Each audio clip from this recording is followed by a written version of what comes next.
وعن ابی امامۃ قال قال رسول اللہ صلی اللہ علیہ وسلم من احب للہ وابغض للہ واعطى للہ ومنع للہ فقد استکمل الایمان۔ روایت ہے حضرت ابو امامہ سے، فرماتے ہیں کہ نبی کریم صلی اللہ علیہ وسلم نے ارشاد فرمایا، جو اللہ تعالیٰ کے لیے محبت کرے، جو اللہ تعالیٰ کے لیے دشمنی کرے، جو اللہ تعالیٰ کے لیے عطا کرے، جو اللہ تعالیٰ کے لیے منع کرے، تو اس نے اپنے ایمان کو مکمل فرما لیا۔ یعنی جو اللہ کے لیے محبت کرے گا، اللہ کے لیے دشمنی کرے گا، دوسروں سے بغض رکھے گا اللہ کے لیے، اللہ کے لیے دے گا کسی کو، اللہ کے لیے منع کرے گا، تو وہ اپنے ایمان کو مکمل کر لے گا۔ اب ہم اس چیز کو سمجھنے کی کوشش کرتے ہیں کہ اللہ کے لیے محبت کیا ہے۔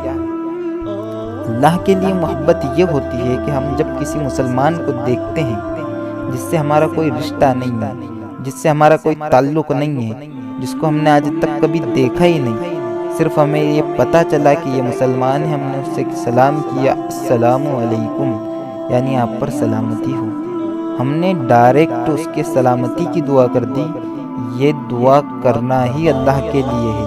ہم نے اللہ کے لیے اس سے محبت کی، ہمارے دل میں محبت پیدا ہوئی ہے، مسلمان ہیں، ہم اس کے لیے سلامتی کی دعا کرتے ہیں، یہ اللہ کے لیے محبت ہے۔ ہمارے امام جو پتہ نہیں کہاں سے آئے ہوئے ہیں، ہم انہیں نہیں جانتے تھے پہلے، ہماری مسجد میں آئے، ہمارے امام بنے، ہمیں ان سے محبت ہے، عقیدت ہے۔ کوئی ہمارے گاؤں میں، ہمارے شہر میں تقریر کے لیے، کوئی پروگرام میں کوئی کہیں سے امام کو بلایا یا کسی اچھے عالم دین کو بلایا، قاری کو بلایا، نعت خواں کو بلایا، ہم اس سے کتنے ادب سے پیش آتے ہیں، کتنی محبت سے بات کرتے ہیں۔ یہ اللہ کے لیے محبت ہے، یہ اللہ کے لیے ہم کر رہے ہیں، ہمارا ان سے کوئی تعلق نہیں ہے، ایسا کوئی تعلق تھا ہی نہیں، کبھی ہم کبھی ملے ہی نہیں، ہم پہچانتے ہی نہیں، کوئی رشتہ ہی نہیں، پھر بھی محبت جو ہے وہ اللہ کے لیے محبت ہے۔ اور اللہ کے لیے دشمنی کیا ہے؟ اللہ کے لیے دشمنی مین چیز اسے سمجھے کہ کبھی کبھی ایسا ہوتا ہے کہ ہم اللہ کے لیے محبت تو کرتے ہیں، لیکن جہاں ہمیں اللہ کے لیے دشمنی رکھنا ہے، اللہ کے لیے بغض کرنا ہے، وہاں پر بھی ہم محبت کر جاتے ہیں۔ ہم کسی اور کو بھی مسلمان سمجھ کر سلام کر لیا کرتے ہیں، اسے اپنا مان لیا کرتے ہیں، لیکن حضور صلی اللہ علیہ وسلم کی حدیث ہے کہ میری امت میں 73 فرقے ہوں گے، اس میں سے ایک جنتی ہے، باقی جہنمی ہے، باقی 72 جہنمی ہیں۔ حضور کی حدیث ہے، آسمان اپنی جگہ سے ہل سکتا ہے، زمین اپنی جگہ سے ہل سکتی ہے، پھٹ سکتی ہے، آسمان ٹوٹ پھوٹ کر گر سکتا ہے، لیکن حضور کی حدیث ہے، حضور کے کلمات جو زبان سے نکل گئے وہ کبھی ٹل نہیں سکتے۔ حضور نے فرما دیا میری امت میں 73 فرقے ہوں گے تو ہوں گے، اس میں سے 72 جہنمی ہوں گے، ایک جنتی ہوگا تو ہوگا۔ اب یہ طے ہے، حضور نے فرما دیا، یہ نہیں بدل سکتا۔ تو ہم جو ایک فرقہ ہے جنتی ہے، وہ اہل سنت والجماعت ہے، تو ہم اسی کے ماننے والے ہیں،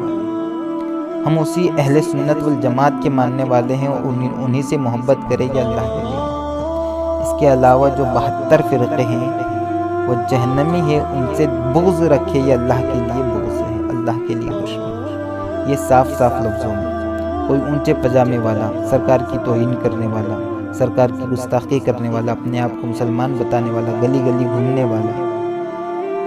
اپنے آپ کو دعوت تبلیغ کرنے والا، بولنے والا، خود کہتا ہے کہ میں دعوت تبلیغ کرتا ہوں، میں دین پھیلاتا ہوں، میں یہ کرتا ہوں، میں وہ کرتا ہوں، یہ سب 72 فرقوں میں شامل ہے جو اپنے آپ کو اہل سنت سے علیحدہ رکھتے ہیں، ان سے اللہ کے لیے بغض کریں۔ یہ صاف لفظوں میں سمجھے۔ اور اللہ کے لیے عطا کرنا کیا ہے؟ کوئی آپ کے گھر پہ آیا مانگنے کے لیے، اللہ کے لیے سوال کیا کہ اللہ کے لیے ہمیں عطا کر دو، تو اسے دے دو، لیکن یہاں پر ایک بات اور ہے، اللہ کے لیے منع کرنا۔ اللہ کے لیے منع کرنا یہ ہے کہ پہلے دیکھو کہ وہ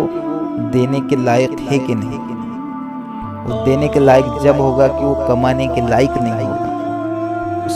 اس کے ہاتھ پیر میں طاقت نہیں ہوگی کمانے کی، وہ چلنے پھرنے سے معذور ہوگا، ایسا کہ وہ اب کچھ کام ہی نہیں کر سکتا، وہ کما نہیں سکتا، تو اسے اللہ کے لیے عطا کر دو، ورنہ اگر وہ طاقتور ہے، کما سکتا ہے، تو اسے اللہ کے لیے منع کر دو۔ اسی حدیث کا